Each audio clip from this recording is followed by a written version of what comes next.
গণপরিবহন চলায় বন্দর নগরী চট্টগ্রামে জনসাধারণের মাঝে স্বস্তি ফিরে এসেছে। পোর্ট কানেক্টিং সড়ক থেকে বিস্তারিত জানিয়েছেন আমাদের সহকর্মী মনিরুল ইসলাম পারভেজ। সহিংসতার পর আমরা দেখতে পেয়েছি ধীরে ধীরে পরিস্থিতি স্বাভাবিক হচ্ছে এবং জনজীবনে যে স্বস্তি সেটি কিন্তু ফিরে এসছে। অর্থাৎ আস্তে আস্তে যে কারফিউ সেটি শিথিল করা হচ্ছে।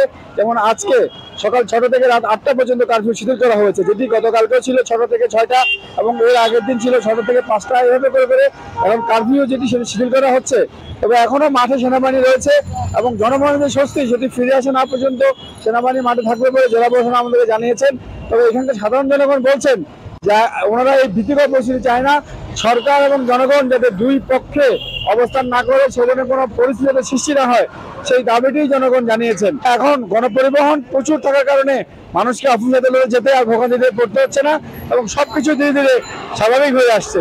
চট্টগ্রামের যে গণপরিবহনের সংখ্যা বাড়ার কারণে চট্টগ্রামের জনসাধারণের যে জনমনের যে স্বস্তি সেটি কিন্তু ফিরে আসছে।